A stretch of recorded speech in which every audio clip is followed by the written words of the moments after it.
Para maiwasan ang pag-asa sa mga ayuda o pansamantalang lunas ng gobyerno, mas tututukan ng isang party list ang pagpapalago ng kakayanan ng isang individual para magkaroon ng trabaho. Ito'y kung papalarin daw sila ngayong eleksyon.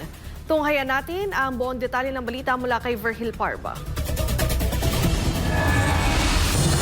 Pantawid Pamilyang Pilipino Program of 4Ps, Assistance to Individuals in Crisis Situation o AICS, Ayuda sa Kapos ang Kita Program o AKAP, tulong panghahanap buhay sa ating disadvantaged displaced workers o TUPAD. Ito ang mga salitang umaalingaw-ngaw ngayon, lalo pat nalalapit na naman ang midterm elections. Ayon sa pamalaan, paraan daw ang mga ito para maibsan o matulungan ang ating mga kababayan sa kanilang dinaranas na hirap. Pero ang tanong ngayon, nakatulong nga ba ang mga ito para maiahon sa hirap ang ating mga kababayan? Totoong solusyon nga ba ito sa lumalalang kahirapan sa bansa o nagiging dahilan na lamang ito para palagi na lang umaasa sa pamalaan ng ating mga kababayan?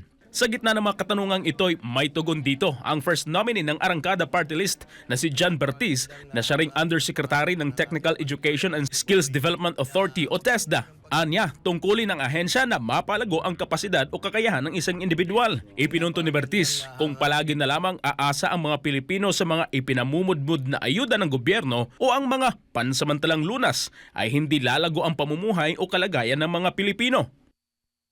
Bigyan ko po ngayon ng example.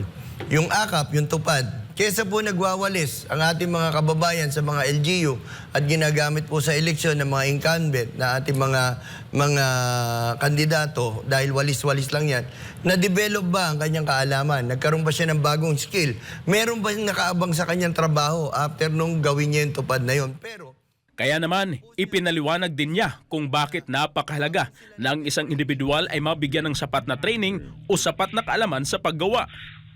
Pagka ang isang estudyante, binigyan natin ng full scholarship, for example sa AI, Artificial Intelligence, o yung mga industrial automation, ibig sabihin nagde-develop ka, namumuhunan ka sa isang skilled worker. Pagka yan ay binigyan mo ng allowance na equivalent na at least 75% man lang ng minimum wage salary ng bawat region natin, meron ka ng tinetrain, meron ka na pang pinapasahod. So, kasamang iikot sa kinikita ng itong estudyante nito, ang pag-iikot ng isang ekonomiya. Magkakaroon na siya ng buying power. Magbabayad na siya ng kanyang tamang buwis sa gobyerno. At sa ayuda po kasi walang balik sa gobyerno. Ibig sabihin, nagde-develop tayo ng mga umaasa lang sa atin. Pero yan, once na makagraduate yan, just because of enterprise-based and employment training framework, automatic po yan, meron po siyang mapupuntahang industriya.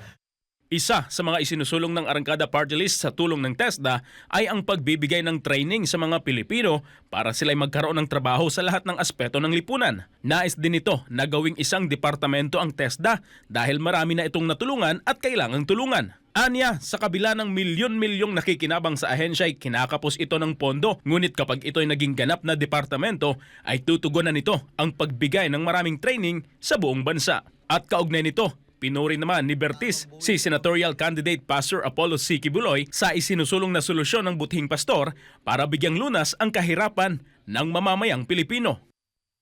Alam niyo po, napakaganda po ng programa rin ng ating butihing Pastor Quiboloy kasi nakita nga natin, naintindihan niya po yung tinatawag po nating job linkages program.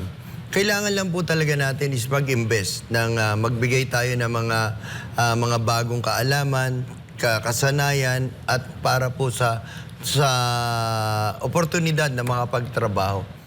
Matatanda ang nakasentro ang mga panukala ni Pastor Apollo C. Quiboloy sa direktang pagtugon sa kahirapan ng bansa. Gaya na lamang ng pagbibigay ng groceries sa isang pamilya hanggang tuluyan ng magkaroon ito ng trabaho at di naaasa sa ayuda ng gobyerno. Para sa Diyos at sa Pilipinas kung mahal, ito si Virgil Parba, SMNI News.